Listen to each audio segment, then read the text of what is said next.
इस वीडियो में बच्चों हम पढ़ने वाले हैं कि जो अर्ली नेशनलिस्ट लीडर थे, ओके, जो सबसे फेमस अर्ली नेशनलिस्ट लीडर्स थे, उनके बारे में हम क्या करेंगे, इस वीडियो में डिस्कशन करने वाले हैं। ठीक है, तो आपके सिलेबस के अकॉर्डिंग जो आईसीएससी की हिस्ट्री है उसमें आपने ये जो 3 अर्ली नेशनलिस्ट लीडर के बारे में आपको थोड़ी सी जानकारी तो होनी चाहिए, थोड़ी सी इंफॉर्मेशन आपको इनके बारे में पता होना चाहिए। ठीक है, सबसे पहले हम पढ़ेंगे दादा भाई नारोजी के बीच में, जिसने 1825 से लेकर 1917 तक काम किया। ओके, फिर गोपाल कृष्ण गोखले के बारे में पढ़ेंगे और इसके बाद पढ़ेंगे सुरेंद्र नाथ बैनर्जी के बारे में। ठीक है, तो सबसे पहले डिस्कस करते हैं हम दादा भाई नारोजी के बारे में, पढ़ते हैं इसके बारे में थोड़ा सा। ठीक है, देखो जो दादा भाई नारोजी होते हैं आपके पास, ठीक है, ये क्या है, एक पारसी फैमिली में क्या होता है, इनका बर्थ होता है। ओके, कहाँ पे, मुंबई में। Is it clear? तो ये किस फैमिली से बिलोंग करते हैं, पारसी फैमिली से, और इसका बर्थ कहाँ पे होता है, मुंबई से बिलोंग करते हैं। ठीक है, ये प्रोफेशन से ये क्या थे, ये प्रोफेसर हुआ करते थे। ठीक है, यानी ये क्या थे, मैथमेटिक्स के प्रोफेसर थे, काफ़ी ज़्यादा ये क्या थे, एजुकेटेड पर्सन थे। इसके बाद ये क्या करते हैं, एक न्यूज़पेपर ये एडिट करते थे जिसका नाम था राष्ट्र गोफ्तार। इसका मीनिंग था स्पीकर ऑफ ट्रूथ। ठीक है, ये जो इसका न्यूज़पेपर था ये काफ़ी ज़्यादा क्या था, फेमस था। ठीक है, ये अपने न्यूज़पेपर के जरिए लोगों को बताते थे कि जो ब्रिटिशर्स हैं वो कैसे हमारे कंट्री है क्या कर रहे हैं, एक्सप्लॉइट कर रहे हैं, और कैसे हमारा कंट्री है वो गुलाम बनता जा रहा है ब्रिटिशर्स का। ठीक है, इसके बाद क्या करते हैं, ये एक मैगजीन राइट करते हैं जिसका नाम क्या होता है, धर्म मार्ग दर्शक। ओके, इसकी मैगजीन काफ़ी ज़्यादा इंपॉर्टेंट है, इसका नाम रखना, ये कई बार एग्जाम में डायरेक्ट पूछ ली जाती है, क्या नाम होता है, धर्म मार्ग दर्शक। और ये क्या करते हैं, एक बुक राइट करते हैं, बहुत ही फेमस बुक थी इसकी, जिसका नाम था poverty and un British rule in India. ठीक है, तो ये अगर आपको ये सारी इंफॉर्मेशन याद नहीं रहती है तो एटलीस्ट आप ये जो बुक राइट की थी इसने, poverty and un British rule in India, तो आपको एटलीस्ट ये तो याद रखनी है। ठीक है, इस बुक का नाम था poverty and un British rule in India. इस बुक में जो उसने एक थ्योरी दी थी जिसका नाम क्या था, ड्रेन ऑफ वेल्थ। ठीक है, ये क्या करते हैं, ये एक थ्योरी देते हैं, drain of wealth. Drain of wealth का मतलब बच्चों क्या होता है हमारे पास, कि जो इंडिया की वेल्थ है, ठीक है, इंडिया की क्या है, जो वेल्थ है, इंडिया का जो यहाँ पे मनी है, इंडिया के जो यहाँ पे नेचुरल रिसोर्सेस हैं, ओके, जो यहाँ पे क्या है, जो हमारे नेशनल क्या है, रिसोर्सेस हैं, ओके, जैसे कि गोल्ड हो गया, सिल्वर हो गया, ये जो हमारे नेशनल प्रॉपर्टी है, जो हमारी नेशनल वेल्थ है, ये कहाँ पे जा रही है, ये इसका ड्रेन हो रहा है, और ये कहाँ पे शिफ्ट हो रही है, ये लंदन में जा रही है। ठीक है, तो इसका क्या मतलब होता है, इसका मतलब होता है ड्रेन ऑफ वेल्थ, यानी जो इंडिया की क्या है यहाँ पे, यानी जो इंडिया की क्या है यहाँ पे रिसोर्सेस हैं, इंडिया का जो पैसा है वो कहाँ पे जा रहा है, वहाँ पे इंग्लैंड में जा रहा है। ठीक है, तो ये किसका मीनिंग था, ड्रेन ऑफ वेल्थ। ये जो ड्रेन ऑफ वेल्थ की थ्योरी होती है वो किस बुक में देते हैं, poverty and un British rule in India. ये फिर से कह रहा हूँ कि ये काफ़ी इंपॉर्टेंट बुक है। ठीक है, आपके जो एग्जामिनेशन पॉइंट ऑफ व्यू से ये काफ़ी ज़्यादा इंपॉर्टेंट है, तो आप लोगों को याद रखना है। अगर पूछेंगे कि जो दादा भाई नारोजी कौन सी बुक राइट करते हैं, तो बता देना poverty and un British rule in India. और ये इस बुक में ये किसके बारे में बताते हैं, ये ड्रेन ऑफ वेल्थ थ्योरी देते हैं। ड्रेन ऑफ वेल्थ क्या होती है, कि जो हमारा इंडिया की जो वेल्थ है, इंडिया का जो पैसा है, इंडिया के जो नेशनल रिसोर्सेज हैं, वो कहाँ पर जा रहे हैं, वो लंदन में जाते जा रहे हैं। ठीक है, आपको पता ही था कि जो जितने भी यहाँ पे ब्रिटिशर्स से सोल्जर काम करते थे इंडिया में, ठीक है, वो यहाँ पे काम करते थे, और जो उनको सैलरी मिलती थी वो भी कहाँ पे जा रही थी, लंदन में जा रही थी। और जो हमारा कॉटन हुआ करता था यहाँ पे, जो सिल्क था यहाँ पे, जो गोल्ड था, सिल्वर था, जितने भी हमारे पास यहाँ पे नेशनल रिसोर्सेज थे, वो भी कहाँ पे जाते जा रहे थे, वो भी लंदन में जा रहे थे, इंग्लैंड में जाते जा रहे थे। तो ये दादा भाई नारोजी ऐसे फर्स्ट पर्सन थे जिन्होंने इसके जो ये प्रॉब्लम थी इसके बारे में लोगों को बढ़ चढ़ के लोगों के सामने रखा। ठीक है, कि जो इंडिया है वो धीरे धीरे करके किसकी तरफ बढ़ता जा रहा है, गरीबी की तरफ बढ़ता जा रहा है। ठीक है, इसके बाद देखो जो हम इसके कंट्रीब्यूशन के बारे में पढ़ते हैं कि जो दादा भाई नारोजी था, इसका क्या कंट्रीब्यूशन था, जो हमारी इंडियन नेशनल कांग्रेस था। और हम इस सबसे पहले देखेंगे कि जो जब वो लंदन में थे दादा भाई नारोजी, तब उसने कौन कौन सा रोल प्ले किया, और जब वो क्या थे, कांग्रेस में थे, तब उसने कौन कौन सा वो क्या करते हैं, रोल प्ले करते हैं। ठीक है, तो सबसे पहले पढ़ते हैं जब वो कहाँ पे थे, लंदन में थे। ठीक है, जब वो लंदन में थे तो वो क्या क्या रोल प्ले करते हैं, ये सारे पॉइंट्स आपको याद रखने हैं। ठीक है, कैसे, देखो 1865 में क्या करते हैं, ये एक सोसाइटी बनाते हैं जिसका नाम क्या होता है, लंदन इंडिया सोसाइटी। ठीक है, इस सोसाइटी का जो मेन काम था लंदन में वो था कि जो इंडियंस की जो प्रॉब्लम्स है ना, इंडियंस की जो ग्रीवियंसेस हैं,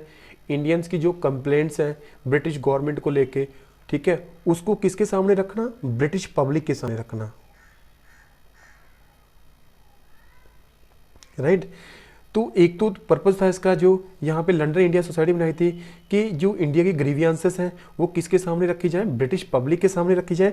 और इसी के साथ में जो यहाँ पे ब्रिटेन में जो ब्रिटेन की पार्लियामेंट है, ओके, जो ब्रिटेन की क्या है वहाँ पे पार्लियामेंट है, वो सारी प्रॉब्लम भी उनके सामने रखी जाए, ठीक है। तो ये किसका पर्पस है, ये जो ये सोसाइटी बनाते हैं लंदन इंडिया सोसाइटी। इसके बाद क्या होते हैं, ये वहाँ पे इलेक्टेड मेंबर रहते हैं, कहाँ पे, हाउस ऑफ कॉमन्स, ठीक है। देखो हाउस ऑफ कॉमन्स क्या होता है, ये मैं पहले ही बता चुका हूँ कि जैसे हमारी पार्लियामेंट है ना, जैसे हमारी पार्लियामेंट में 2 हाउसेस होते हैं, ठीक है। यहाँ पे समझाता हूँ कि जैसे कि हमारी पार्लियामेंट है ना, जैसे इंडिया में हमारी पार्लियामेंट है, ओके। पार्लियामेंट में कितने हाउसेस हैं हमारे पास, 2 हाउसेस हैं, ठीक है। एक तो है लोकसभा और दूसरा क्या है, राज्यसभा, राज्यसभा, ठीक है। तो लोकसभा को हम क्या कहते हैं, लोअर हाउस कहते हैं, और राज्यसभा को क्या कहते हैं, हम अपर हाउस कहते हैं, ठीक है। यही पॉइंट आपको याद रखने हैं। तो जैसे यहाँ पे इंडिया में जो पार्लियामेंट का एक हाउस को हम लोकसभा कहते हैं और इसको लोअर हाउस कहते हैं, ठीक है। ऐसे ही जो ब्रिटेन की पार्लियामेंट है उसका जो लोअर हाउस है उसको क्या कहते हैं, हाउस ऑफ कॉमन्स कहते हैं, और जो उनका अपर हाउस होता है उसको क्या कहते हैं, हाउस ऑफ लॉर्ड्स कहते हैं, ठीक है। तो जो ब्रिटेन का जो वहाँ पे हाउस ऑफ कॉमन्स हाउस था, जो ब्रिटेन पार्लियामेंट का, ये वहाँ पे क्या होते हैं, मेंबर इलेक्ट होके जाते हैं। यानी ये क्या थे, फर्स्ट इंडियन थे जो कहाँ पे बैठते हैं, ब्रिटिश पार्लियामेंट में बैठते हैं, ठीक है। अभी देखो जो इंडिया का कोई पर्सन है अगर वो ब्रिटेन की पार्लियामेंट में बैठा है तो कुछ ना कुछ तो वो इंडिया के बारे में कहेगा ही ना।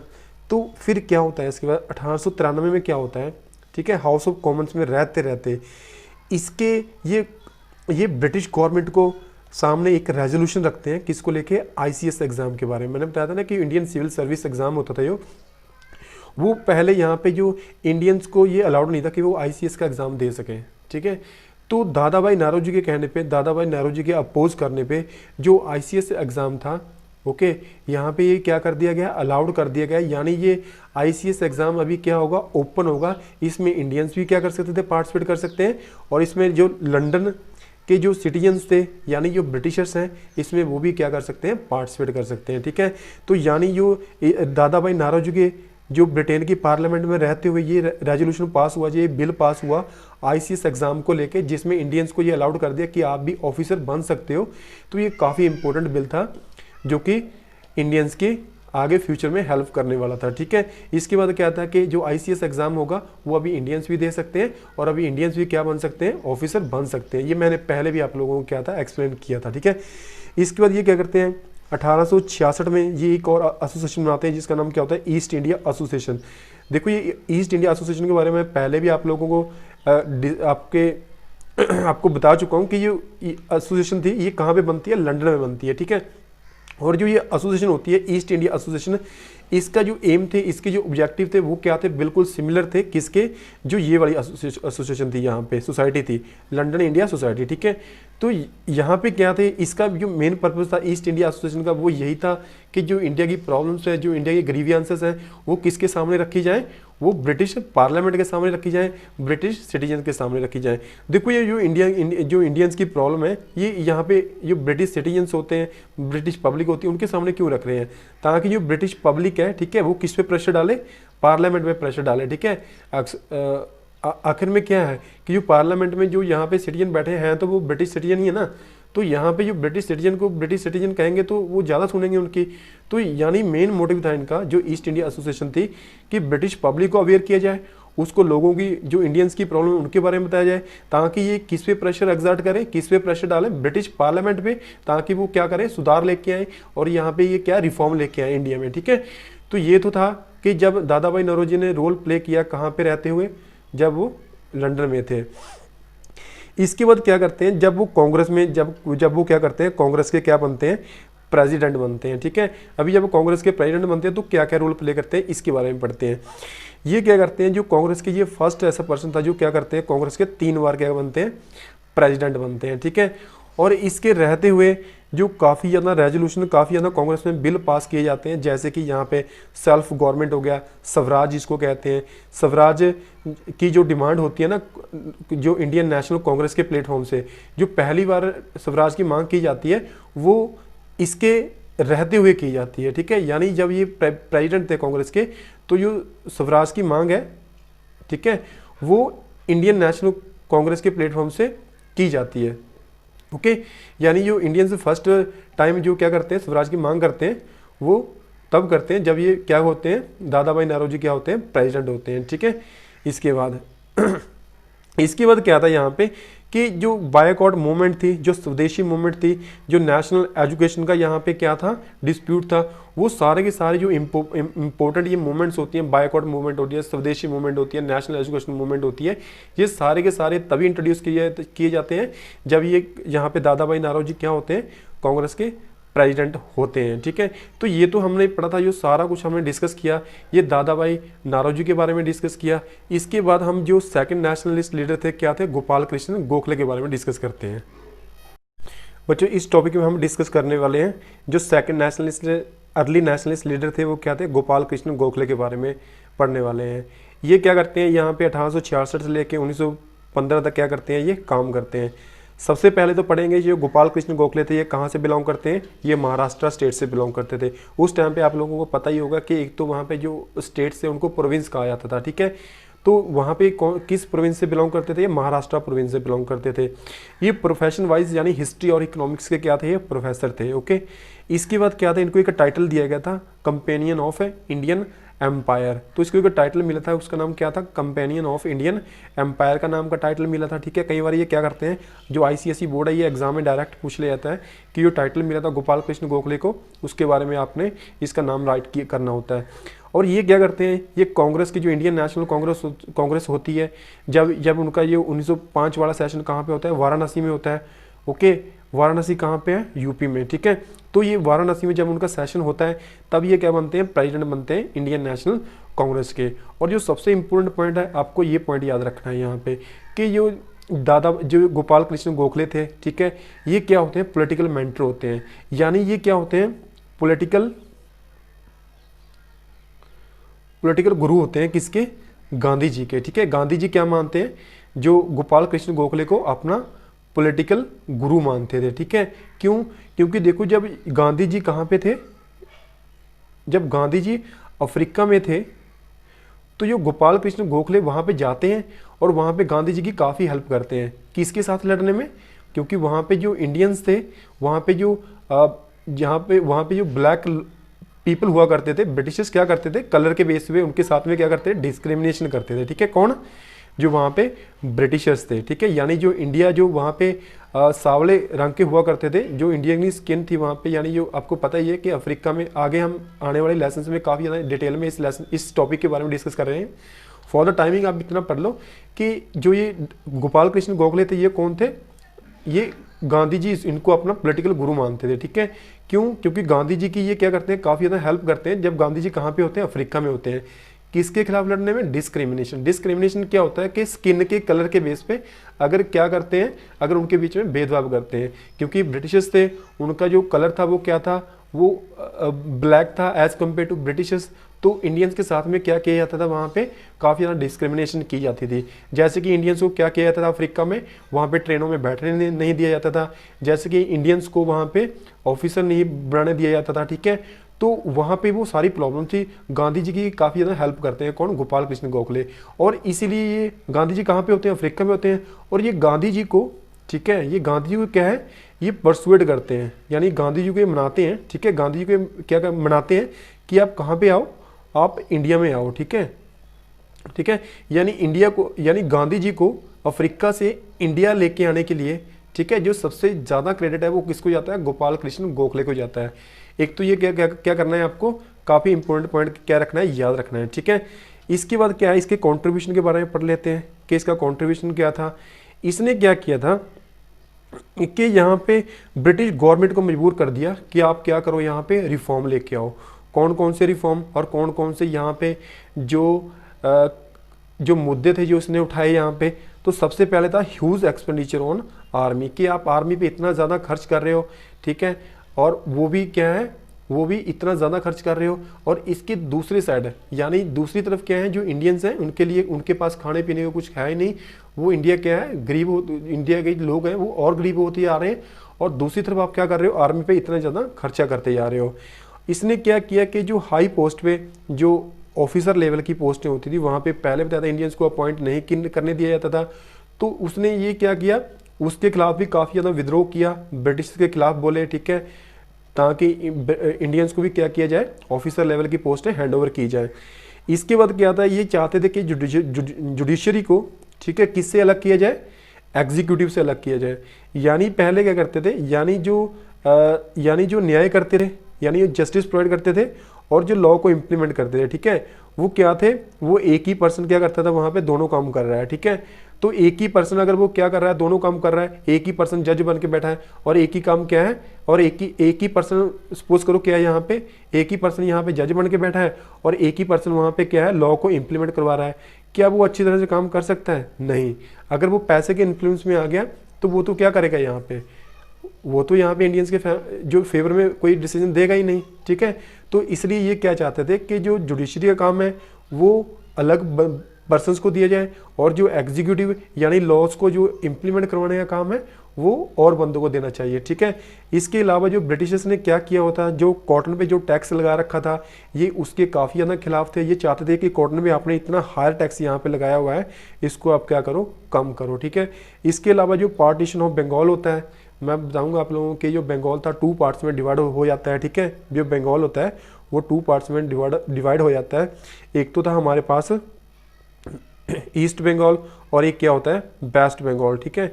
ये आगे हम टॉपिक पूरे डिटेल में डिस्कस करेंगे। फॉर द टाइमिंग आप इतना पढ़ लो कि ये बंगाल का पार्टीशन हुआ था, बंगाल 2 पार्ट्स में यहाँ पे क्या था, डिवाइड हुआ था। ये क्या थे, उसके खिलाफ थे, ओके। इसके बाद क्या थे बच्चों, ये member of imperial legislative council, ठीक है। तो ये इंपीरियल लेजिस्लेटिव काउंसिल क्या थी, जैसे कि मैंने पहले टॉपिक में आप लोगों को बताया था कि जैसे कि हर एक स्टेट में क्या था, एक गवर्नर हुआ करता था और उसको वहाँ पे 2 काउंसिल दी गई थी, एक तो लेजिस्लेटिव काउंसिल और एक दी गई थी उसको एग्जीक्यूटिव काउंसिल। तो यहाँ पे ऐसे ही जो इंडिया को हेड करते थे, ठीक है, जो इंडिया के क्या थे यहाँ पे वाइस रॉय हुआ करते थे, इंडिया के जो वाइस रॉय हुआ करते थे, जिसको सारा के सारा इंचार्ज दे रखा था। इस वाइस रॉय को भी यहाँ पे इसकी हेल्प के लिए 2 यहाँ पे काउंसिल दे रखी थी। एक तो थी यहाँ पे imperial legislative council, imperial legislative council, okay, और एक थी यहाँ पे एग्जीक्यूटिव काउंसिल, ठीक है। एक थी यहाँ पे एग्जीक्यूटिव काउंसिल और दूसरी थी यहाँ पे इंपीरियल लेजिस्लेटिव काउंसिल। ये क्या करते थे, ये लॉज को बनाते थे, ठीक है। इनका काम था टू मेक लॉ, ओके, और इनका काम था क्या, लॉ जो ये बना रहे हैं उनको इम्प्लीमेंट करवाना, ठीक है। इनका काम था लॉज को इम्प्लीमेंट करना और इनका काम था लॉज को बनाना। तो यहाँ पे क्या थे ये, जब ये इसके यहाँ पे भी जो इंपीरियल लेजिस्लेटिव काउंसिल थी ना, यहाँ पे जब ये मेंबर होते हैं, ठीक है, कौन, जो गोपाल कृष्ण गोखले होते हैं, तब यहाँ पे मतलब ये जब इसके मेंबर होते हैं इंपीरियल लेजिस्लेटिव काउंसिल के, ठीक है, तो तब ये सारे काम करते हैं। जैसे कि सॉल्ट ड्यूटी ये क्या करते हैं, ये कम करवा देते हैं, ठीक है, सॉल्ट पे टैक्स ये कम करवा देते हैं और बाद में ये ख़त्म भी हो जाते हैं। इसके बाद ये क्या करते हैं कि जो कॉटन पे जो एक्साइज ड्यूटी लगा रखी थी, ठीक है, यानी जब कॉटन क्या होता था एक स्टेट से दूसरे स्टेट में मूव होता तो वहाँ पे टैक्स लगाया जाता था, ठीक है। जैसे आज भी एक्साइज ड्यूटी यहाँ पे क्या है, टैक्स लिया जाता है। तो पहले भी गवर्नमेंट लेती थी, लेकिन पहले क्या था, ये काफ़ी ज़्यादा हाई टैक्स हुआ करता था, ठीक है। तो ये क्या चाहते थे कि उसको ख़त्म करवाने में काफ़ी ज़्यादा हेल्प की, यानी ये एक्साइज ड्यूटी क्या हो, ख़त्म हो, ठीक है। यानी सपोज करो कि जो इंडिया का प्रोडक्ट है वो पंजाब से लेके कहाँ पे जा रहा है, हरियाणा में जा रहा है, ठीक है। तो आपको जैसे ही यहाँ पे पंजाब का और हरियाणा का बॉर्डर मिलेगा तो वहाँ पे आपको कोई टैक्स देना पड़ेगा जो प्रोडक्ट आप लेके जा रहे हो, उसको बोलते हैं एक्साइज ड्यूटी, ठीक है। इसके बाद यहाँ पे क्या था कि जो प्राइमरी एजुकेशन को ये चाहते थे कि प्राइमरी एजुकेशन है वो क्या कर दी जाए, वो कंपलसरी कर दी जाए, ठीक है। और ये और क्या चाहते थे, ये चाहते थे कि ये लैंड रेवेन्यू है, ठीक है, लैंड रेवेन्यू यानी जो यहाँ पे टैक्स लगा रखे थे एग्रीकल्चर पे ब्रिटिशर्स ने, ठीक है, जो एग्रीकल्चर पे टैक्स लगा रखे थे ब्रिटिशर्स ने, ये क्या चाहते थे कि उन टैक्स को क्या किया जाए, कम किया जाए। ठीक है, तो ये सारा जो हमने डिस्कशन की, ये हमने किसके बारे में पढ़ा, यहाँ पे गोपाल कृष्ण गोखले के बारे में पढ़ा। नेक्स्ट टॉपिक में हम डिस्कस करेंगे यहाँ पे सुरेंद्रनाथ बैनर्जी के बारे में। इस टॉपिक में बच्चों हम डिस्कस करने वाले हैं सुरेंद्रनाथ बैनर्जी के बारे में। ठीक है, तो ये सुरेंद्रनाथ बैनर्जी थे, इसको ये सबसे इम्पोर्टेंट पॉइंट है, ये याद रखना है आपको कि इसको फादर ऑफ इंडियन नेशनलिज्म भी कहा जाता है। ठीक है, यानी जो इंडिया में जो क्या हुआ, जो यहाँ पे नेशनलिज्म ग्रो हुआ, इंडिया में जो नेशनलिज्म ग्रो हुआ, जो लोगों में देशभक्ति की भावना जो ग्रो हुई वो, ठीक है, उसमें जो सबसे ज़्यादा क्रेडिट जाता है वो किसको जाता है, सुरेंद्रनाथ बैनर्जी को जाता है। ठीक है, तो ये इंपॉर्टेंट पॉइंट याद रखना है कि इसको क्या कहते हैं, फादर ऑफ इंडियन नेशनलिज्म भी कहा जाता है। ये कौन से स्टेट से बिलोंग करते थे, बंगाल प्रोविंस से बिलोंग करते थे, जिसको आज वेस्ट बंगाल के नाम से जानते हैं। और ये क्या थे, प्रोफेशन से ये क्या थे, जर्नलिस्ट थे। ठीक है, और ये ऐसे फर्स्ट पर्सन होते हैं जो क्या करते हैं, आईसीएस एग्जाम क्या करते हैं, क्लियर करते हैं। ठीक है, ये आईसीएस एग्जाम क्या था, इंडियन सिविल सर्विस एग्जाम था। ये उस टाइम पे जो जब ऑफिसर्स को अपॉइंट किया जाता था, ऑफिसर को अपॉइंट करने से पहले ये उनको क्या करना पड़ता था, एग्जाम देना पड़ता था। जो इस आईसीएस एग्जाम में क्या करते थे, वो क्लियर करते थे, तो वही क्या बन पाते थे, ऑफिसर बन पाते थे। सुरेंद्रनाथ बैनर्जी ऐसे फर्स्ट इंडियन थे जो कि क्या करते हैं, आईसीएस एग्जाम क्लियर करते हैं। और क्लियर करना देखो बड़ी बात नहीं थी, वो एग्ज़ाम क्लियर करते हैं और इसके बाद ऑफिसर बन जाते हैं, मैजिस्ट्रेट बन जाते हैं।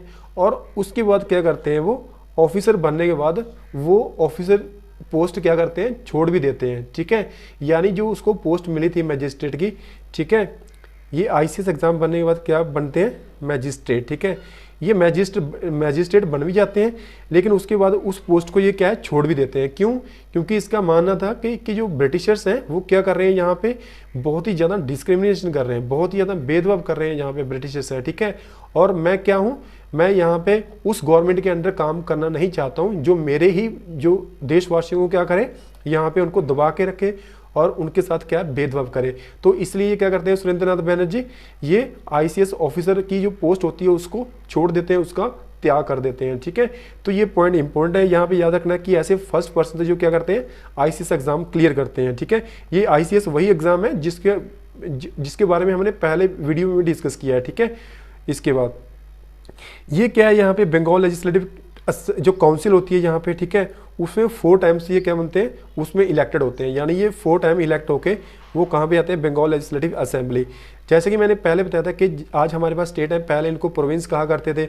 और हर एक प्रोविंस में जो क्या था, वहाँ पे हेड बनाया जाता था, किसको, गवर्नर वहाँ पे अपॉइंट किया जाता था। गवर्नर को वहाँ पे 2 काउंसिल दी जाती थी, एक तो लेजिस्लेटिव काउंसिल दी जाती थी जो क्या करती थी, लॉज को बनाती थी, और दूसरी काउंसिल दी जाती थी इसको एग्जीक्यूटिव काउंसिल, जो क्या करती थी, लॉज को इम्प्लीमेंट करवाते थे। ठीक है, जो एग्जीक्यूटिव काउंसिल थी इसको, ओके, ये लॉ क्या करते थे, इम्प्लीमेंट करवाने में हेल्प करते थे। ओके, तो जो यहाँ पे सुरेंद्रनाथ बैनर्जी थे, इस लेजिस्लेटिव काउंसिल में ये 4 बार इलेक्ट होके चले जाते हैं। ठीक है, इसके बाद क्या आता है, यहाँ पे इसके कंट्रीब्यूशन के बारे में पढ़ते हैं कि यहाँ पे क्या है, कौन कौन सा कंट्रीब्यूशन यहाँ पे देते हैं। सबसे पहले देखो बच्चों क्या है, यहाँ पे सबसे पहले हम पढ़ेंगे यहाँ पे कि ये क्या करते हैं, एक इंडियन एसोसिएशन बनाते हैं। ठीक है, इंडियन एसोसिएशन बनाते हैं, ये कब बनाते हैं, 1876 में बनाते हैं। ओके, इसको इंडियन नेशनल एसोसिएशन भी कहा जाता है। तो दोनों ही नाम एक ही ऑर्गेनाइजेशन के नाम है ये, इसमें आप लोगों को कन्फ्यूजन नहीं करनी है। ठीक है, तो ये क्या था, यहाँ पे ये जो एसोसिएशन बनाते हैं, इंडियन एसोसिएशन, ये कहाँ पे बनाते हैं, ये कोलकाता में बनाते हैं। कोलकाता कहाँ पे, वेस्ट बंगाल में बनाते हैं। ठीक है, ऐसा नहीं था कि ये एसोसिएशन बनाई थी यहाँ पे कोलकाता में, इसका बेस था, बेस तो था ही इसका, लेकिन इसके अलावा जो उनकी ब्रांचेस थी वो और काफ़ी सारे जो इंडियन स्टेट थे, काफ़ी सारे उस टाइम ये प्रोविंस हुआ करते थे, वहाँ भी थे।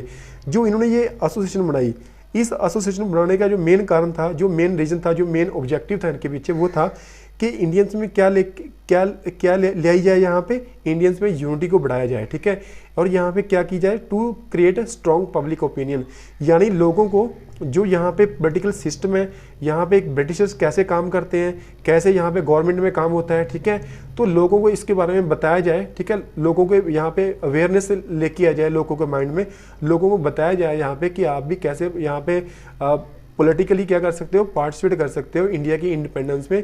तो ये क्या था, सारे के सारे क्या थे, इसके एम थे, किसके, इंडियन एसोसिएशन के। ठीक है, इसके बाद बच्चों क्या है यहाँ पे कि यहाँ पे ना ये जितनी मैंने बताई, ये यहाँ पे इंडियन यहाँ पे क्या थी, एसोसिएशन थी, और इनकी और भी काफ़ी सारी ब्रांचेस थी। तो पूरे इंडिया से ये क्या करते हैं, मेन लीडर्स को क्या करते हैं, ये यहाँ पे बुलाते हैं और जब ये मेन लीडर को यहाँ पे ना पूरे कंट्री से बुलाते हैं, ठीक है, ये इसकी 2 मीटिंग्स होती हैं, ठीक है, 2 मीटिंग, एक इसकी 1833 में होती है, 1885 में एक मीटिंग होती है इसकी, ठीक है, यहाँ पे। तो जब ये इंडियन एसोसिएशन और इसके अलावा और भी काफ़ी सारे जो एसोसिएशन के यहाँ पे क्या किए जाते हैं, मेंबर बुलाए जाते हैं, जिसका नाम क्या होता है, जैसे कि ब्रिटिश इंडियन एसोसिएशन हो गया, नेशनल मोहम्मदन एसोसिएशन हो गया। तो इनके जो मेंबर्स होते हैं इनको भी कहाँ पे इनवाइट किया जाता है, यहाँ पे इस कॉन्फ्रेंस में क्या किया जाता है, इनवाइट किया जाता है। किस कॉन्फ्रेंस में? इंडियन नेशनल कॉन्फ्रेंस, ठीक है। अगर ये पूछे कि ये इंडियन नेशनल कॉन्फ्रेंस थी है क्या थी, तो ये क्या थी, यानी एक सेशन था, ठीक है, यानी पूरे इंडिया से जितने भी लीडर्स थे, ठीक है, पूरे इंडिया में जितने भी, जो सुरेंद्र नाथ बैनर्जी था, ठीक है, चाहे वो ब्रिटिश इंडिया एसोसिएशन हो, चाहे वो नेशनल मोहम्मदन एसोसिएशन हो, तो उनके लीडर्स को यहाँ पे बुलाया जाता है। फर्स्ट टाइम कब बुलाया जाता है, यहाँ पे 1833 में बुलाया जाता है, और दूसरे टाइम यहाँ पे क्या बुलाया जाता है, यहाँ पे 1885 में। तो 2 मीटिंग्स होती हैं, उनको मिला के क्या कहते हैं, उनको इंडियन नेशनल कॉन्फ्रेंस कहते हैं, ठीक है। इंडियन नेशनल कॉन्फ्रेंस का जो मेन मोटिव था वो था कि लोगों की ग्रीवियंसेस को ब्रिटिश गवर्नमेंट के सामने रखना, ठीक है। और इससे पहले हम पढ़ चुके थे कि जो इंडियन नेशनल कांग्रेस थी वो कब बन के तैयार हो गई थी, 1885 में बन के तैयार हो गई थी, ठीक है। तो यहाँ पे इसके भी मोटिव सेम थे और इंडियन नेशनल कांग्रेस के इसके भी मोटिव सेम थे। तो क्या होता है 1886 में जाके, ठीक है, ये इंडियन नेशनल कॉन्फ्रेंस और जो इंडियन नेशनल कांग्रेस होते हैं, ठीक है, ये दोनों क्या करते हैं, ये दोनों मिल जाते हैं। और जब ये दोनों मिल जाते हैं तो इंडियन नेशनल कांग्रेस होती है, ठीक है, ये क्या, ये और स्ट्रांग हो जाती है सुरेंद्र नाथ बैनर्जी के मिलने से, ठीक है। इसके बाद जब ये इंडियन नेशनल कांग्रेस के साथ मिल जाते हैं तो ये 2 टाइम्स क्या रहते हैं, कांग्रेस के प्रेसिडेंट भी रहते हैं, ठीक है। 1895 और 1902 में ये क्या है, इंडियन नेशनल कांग्रेस के क्या बनते हैं, ये प्रेसिडेंट भी बनते हैं, ठीक है। इसके बाद बच्चों उनका जो कॉन्ट्रीब्यूशन था वो क्या था, ये एक बहुत ही ज़्यादा फेमस न्यूज़पेपर राइट करते हैं जिसका नाम क्या होता है, बंगाली, ठीक है। ये न्यूज़पेपर काफ़ी ज़्यादा इंपॉर्टेंट याद रखना है। ये कौन एडिट करते थे, सुरेंद्र नाथ बैनर्जी। इसने क्या की थी, एक बुक राइट की थी जिसका नाम था नेशन इन द मेकिंग, ठीक है। इस बुक में जो मेन चीज़ यहाँ पे इसका जो क्या था, निचोड़ था मेन, वो था स्वराज को लेके कि हमें कैसे स्वराज मिलेगा, ठीक है, कैसे हमने स्वराज हासिल करना है और इसके लिए हमने क्या करना पड़ेगा, ठीक है। तो इस बुक में उन्होंने पूरी प्लानिंग के साथ में बताया था कि अभी क्या चाहिए हमें, अभी स्वराज चाहिए, ठीक है। तो nation in the making book में उन्होंने स्वराज का कंसेप्ट दिया। इसके बाद जो काफ़ी सारे यहाँ पे क्या थे, जैसे कि वर्नाकुलर प्रेस एक्ट आया, आर्म्स एक्ट आया, ठीक है, इन्होंने क्या किया, इनका विरोध किया। इसके बाद जैसे कि सेपरेट इलेक्टोरेट लेके आए। ये सेपरेट इलेक्टोरेट का कॉन्सेप्ट था ना, ये कहाँ पे लेके आए थे, जो मॉर्ली मिंटो रिफॉर्म आए थे, ठीक है, जो मॉर्ली मिंटो क्या थे यहाँ पे रिफॉर्म थे, ठीक है। ये कब आए थे, 1919 में आए थे, ठीक है, 1909 में आए थे मॉर्ली मिंटो रिफॉर्म, ठीक है। तो ये आपने क्या रखना है, याद रखना है कि यह मॉर्ले मिंटो रिफॉर्म आए थे। तो यहाँ पे एक कंसेप्ट इंट्रोड्यूस किया गया सेपरेट इलेक्टोरेट के बारे में, ठीक है। सेपरेट इलेक्टोरेट बच्चों क्या होता है, अभी के टाइम के लिए मैं बता देता हूँ आपको। सेपरेट इलेक्टोरेट ये होता है कि सपोज करो यहाँ पे इंडियंस हैं, ठीक है, ये आधे हिंदुस्तान में क्या रहते हैं, यहाँ पे हिंदू रहते हैं, और आधे हिंदुस्तान में यहाँ पे क्या रहते हैं, मुस्लिम रहते हैं, ठीक है। तो जब इन्होंने सेपरेट इलेक्टोरेट का कॉन्सेप्ट यहाँ पे इंट्रोड्यूस किया, ठीक है, तो इसका मतलब ये था कि अगर किसी पर्सन को, ठीक है, अगर वहाँ पे वो कहाँ पे इलेक्शंस में क्या होता है, खड़ा होता है, इलेक्शन लड़ने के लिए खड़ा होता है यहाँ पे, तो अगर कोई हिंदू बंदा खड़ा होता है तो उसके लिए सिर्फ वोट कौन करेंगे, हिंदू ही वोट करेंगे। अगर कोई बंदा मान लो मुस्लिम से खड़ा होता है तो उस बंदे के लिए कौन वोटिंग करेंगे, सिर्फ मुस्लिम ही क्या कर सकते हैं, वोटिंग कर सकते हैं, ठीक है। आजकल ऐसा तो नहीं है, ठीक है। तो इसको कहते थे सेपरेट इलेक्टोरेट, यानी अगर हिंदू में से कोई बंदा खड़ा है तो उसको हिंदू ही वोट करेंगे, अगर कोई मुस्लिम में से खड़ा है तो उसको क्या करेंगे, मुस्लिम ही क्या करेंगे, इसको वोट करेंगे, ठीक है। तो ये था सेपरेट इलेक्टोरेट। तो इसके बारे में नेक्स्ट वाली वीडियो में क्या करूँगा, काफ़ी ज़्यादा डिटेल में हम डिस्कस करने वाले हैं। फॉर द टाइमिंग ये आपकी समझ के लिए मैंने बता दिया। और ये क्या थे, जो बंगाल का यहाँ पे पार्टीशन हुआ, ये क्या थे, उसके काफ़ी ज़्यादा खिलाफ थे। तो नेक्स्ट वाली वीडियो में हम डिस्कस करेंगे जो हमारे पास असर्टिव नेशनलिस्ट थे, ठीक है, और पार्टीशन ऑफ बंगाल क्यों होता है और क्या उसके मेन रीज़न थे।